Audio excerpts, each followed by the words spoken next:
మనకి రోజుకి ఒక 5 కాలాలు ముఖ్యంగా చెప్పారు.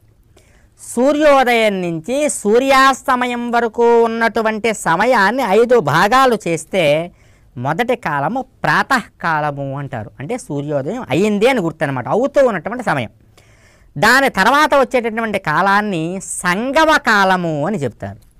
దాని తర్వాత వచ్చేటటువంటి కాలాన్ని మధ్యాహ్న కాలము అని చెప్తారు. దాని తర్వాత వచ్చేటటువంటి దాన్ని అపరాహ్నము అంటారు. దాని తర్వాత వచ్చేటటువంటి దాన్ని సాయంకాలము అంటారు అన్నమాట. ఇప్పుడు నేను చెప్పిందంతా కూడా సూర్యోదయం నుంచి సూర్యాస్తమయం వరకు సమయాన్ని మాత్రమే చెప్పాను. ఈ 12 గంటల సమయాన్ని 2.5 గంటల చొప్పున చెప్పుకుంటూ వచ్చాను. ఇక ఈ ప్రాతకాలానికి ముందు ఉండేటటువంటి కాలాన్ని బ్రహ్మ ముహూర్తము అని పిలుస్తారు. సూర్యాస్తమయం తర్వాత వచ్చేటటువంటి కాలాన్ని ప్రదోష కాలము అని పిలుస్తారు. మనకి శాస్త్రంలో మీరు వినే ఉంటారు, దోషము అనే మాట విన్నారా? దోషము అంటే మనకి తెలిసినటువంటిది ఏమిటయ్యా అంటే అర్థం పాపము అని అర్థం. కానీ శాస్త్రంలో సంస్కృతంలో దోషము అంటే పాపం అనే ఒకటే కాదు, చీకటి అని అర్థం ఉందన్నమాట. దోషకాలము అంటే బాగా చీకటి పడిపోయినటువంటి రాత్రి సమయాన్ని దోషకాలము అని పిలుస్తారు. ఆ దోషకాలానికి ముందు వచ్చేటటువంటి కాలాన్ని ప్రదోషకాలము అని పిలుస్తారు. ప్ర అంటే ముందు వచ్చేటటువంటిది అని.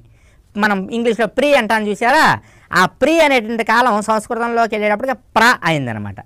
ప్రదోషకాలము అంటే చీకటికి ముందు వచ్చేటటువంటి సమయాన్ని ప్రదోషకాలము అంటారు. ప్రత్యేకించి దేవతారాధనకి సూర్యోదయానికి ముందు వచ్చేటటువంటి బ్రహ్మ ముహూర్త కాలము, సూర్యాస్తమయం తర్వాత చిరుచీకట్లు పడేటటువంటి సమయము చాలా విశేషమైనటువంటిగా చెప్పారమ్మ శాస్త్రంలో. ఆ ప్రదోష కాలంలో దేవతలందరూ కూడా శివుడిని దర్శనం చేసుకోవడానికి వెళ్తారు. అంటే సాయంత్రం సమయంలో శివుడు ఏం చేస్తాడు అంటే కైలాస పర్వత ప్రాంతములో ఉమాదేవితో కలిసి నాట్యం చేస్తారు. ఆయన శివతాండవం చేస్తారు. ఆ శివతాండవం చేయడం కోసమని దేవతలందరూ కూడా కైలాసానికి వెళ్తారు చూడడం కోసం. కాబట్టి సాయం సమయంలో మీరు ఏ దేవత ఆలయానికి వెళ్ళినా అక్కడ దేవతలు ఉండరు. మీరు విష్ణుమూర్తి గుడికి వెళ్ళారనుకోండి, విష్ణుమూర్తి కైలాసానికి వెళ్తాడు చూడడానికి. కాబట్టి ఏ దేవతలు ఉండరు. అందుకని మీరు ఏ గుడికి వెళ్ళినా సాయంత్రం సమయంలో ఉపయోగం లేదు. ఒక్క శివుడి గుడికి మాత్రం వెళ్ళండి. ఎందుకంటే దేవతలందరూ శివుడిని చూడడానికి వెళ్తారు కాబట్టి మీరు సాయం సమయంలో ప్రదోషకాల సమయంలో కనుక శివాలయానికి వెళ్ళారనుకోండి, శివుడు అక్కడ తాండవం చేస్తుంటాడు, దేవతలందరూ అక్కడ కూర్చుంటారు. కాబట్టి ఒక నమస్కారం పెడితే అందరికీ వెళ్ళిపోతుంది ఆ నమస్కారం.